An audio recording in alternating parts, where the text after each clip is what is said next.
धर्म, धर्म मतलब एक वृक्ष है। मूल क्या है इसका? सनातन। अब उस जैसे एक पेड़ से कई शाखाएं निकलती हैं, ऐसे ही एक सनातन से कई धर्म, मत, पंथ आदि विकसित हुए। लेकिन आप सोचो, एक पेड़ से हजारों टहनियां निकल गई, उसमें करोड़ों पत्ते हों, लाखों फल लगते हैं, लेकिन मूल को ही काट दिया जाए तो कोई बचेगा? सब सूख जाएगा। ठीक ऐसे ही सनातन धर्म ही मूल है। उसमें से कई पंथ निकल गए, कई बातें निकली, कई धर्म निकले, लेकिन यदि हम ये भूल जाएं कि हम सनातनी हैं तो फिर कोई नहीं बचेगा। मूल में वही है। जैसे पीपल का पेड़, तो उसकी जड़ एक है, अब उसमें अनेक डालियां निकल गई, उसमें बहुत से पत्ते हो गए, लेकिन आप सोचो कोई जड़ ही काट दे तो क्या डालियां बचेंगे कि पत्ते बचेंगे? तो मूल उद्देश्य पहले से ही सनातन का क्या है, वेदों का, कि हम सनातन हैं। मतलब सनातन शब्द का अर्थ है जो सदा था। समाना जो सदा है, ना माना जो कभी मिटता नहीं, जो सदा था, सदा है, सदा रहे। अब सनातन को जानने के लिए तत्व, तो में सनातन में जो त शब्द है वो तत्व है। तत्व से यदि नहीं जानेंगे ना तो इसकी महिमा नहीं जान पाएंगे। जैसे आम का फल है तो आम के फल मीठे लगते हैं, लेकिन आम की जड़ के बिना आम का फल हो सकता है क्या? लेकिन जड़ को यदि आप चाटो तो मीठा नहीं लगेगा। जड़ में स्वाद भले न दिखता हो, लेकिन क्या जड़ के बिना फल लगेगा? संभव नहीं है।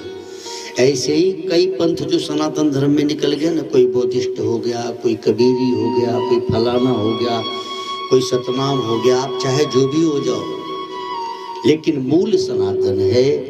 यदि इसे भूल जाएंगे तो आप सुखी नहीं रहेंगे। एक एक पंथ में जाके अपने बाप को भूल जाना। जैसे एक बाप के चार बेटे, चारों अलग अलग नौकरी करते हैं तो उनके अलग अलग पहनावे हो गए, अलग अलग राज्य में रहते तो अलग अलग खान पान, भाषाएं सीख लिए, लेकिन क्या चारों का बाप चार होंगे क्या? वो तो एक ही रहेंगे ना। ऐसे ही सनातन धर्म में भी है, कई पंथ निकल गए, कई उसके नियम अलग अलग बन गए, पूजा पाठ के। सब कुछ होने के बाद भी आपको ये स्मरण रखना होगा कि हम सनातनी हैं, हम सनातन के थे, हम सनातन के हैं। और जैसे जड़ को कोई काट दे तो टहनियां सूख जाती हैं, वैसे ही कोई मूल अपना भूल जाए तो फिर वो बचता नहीं है। इसीलिए आप और पंथ के हों, आपकी पूजा पद्धति देवता अलग अलग हो, कोई बात नहीं, लेकिन मूल हम एक है, हम सनातन थे और आखिर में फिर वही रहेंगे।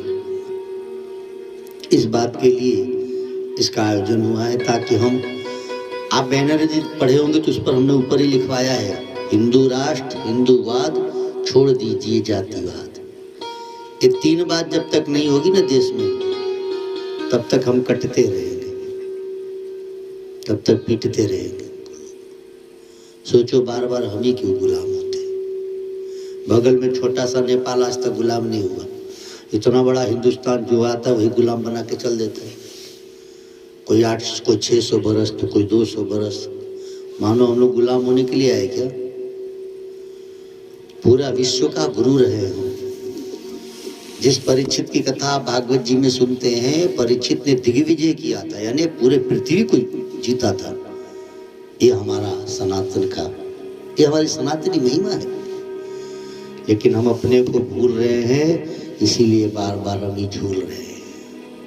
आइए आज कथा का आरंभ करते हैं। इस कथा में आपको बहुत सी चीजें इस तरह से मिलेंगी, स्वास्थ्य संबंधी, वेदों के दुर्लभ मंत्रों का ज्ञान,